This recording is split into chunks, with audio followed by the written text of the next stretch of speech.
আসসালামু আলাইকুম। আজকে রান্না করছি লাউ দিয়ে সেমাই।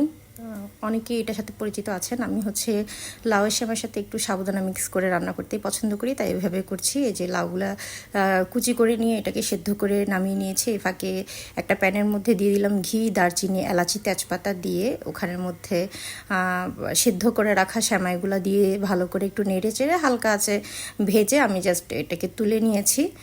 তুলে এক সাইডে রেখে দিয়েছি। এদিকে ভিজিয়ে রাখা সাবুদানাগুলোকে আলাদা একটা বাটিতে রেখে দিয়েছি। প্লাস আলাদা একটা প্যানের মধ্যে এখন 1 লিটারের মতো দুধ আমি জাল করে নিচ্ছি। এই যে দুধগুলা দিয়ে দেওয়ার পরে এখন দিয়ে দিলাম চিনি, প্রয়োজন মতো চিনি, আর সাবুদানা যেগুলো ভিজিয়ে রেখেছিলাম সেগুলোকে আগে অ্যাড করে দিচ্ছি। অ্যাড করে দেওয়ার পরে এখন দিয়ে দিব ভেজে রাখা সেমাইগুলো এখানে অ্যাড করব। এখানে ভেজে রাখা বলতে সেমাইগুলো খুব বেশি ভাজা হবে না, হালকা ভাজা হবে, জাস্ট ঘিয়ের ফ্লেভারটা যাতে থাকে। দিয়ে দিলাম বেশি করে নারকেল। এখন দিয়ে দিলাম সেমাইগুলো। এই যে সেমাইগুলো দিয়ে এ পর্যায়ে ভালো করে একটু নেড়ে চেড়ে নিয়ে আমি ঢেকে দিব। 5-10 মিনিটের জন্য ঢেকে আমি রান্না করব।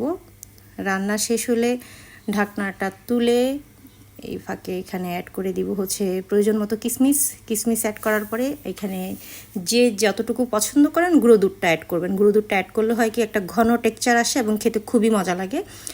এই তো দিয়ে দিলাম গুঁড়ো দুধ দিয়ে আবার ভালো করে মিক্স করে নিতে হবে। মিক্স করে নিয়ে আরও 5 মিনিটের মতো জাল করব। জাল করলে এই যে ফাইনাল লুক, এটা খুবই মজা লাগে ঠান্ডা করে খেতে। ধন্যবাদ সবাইকে।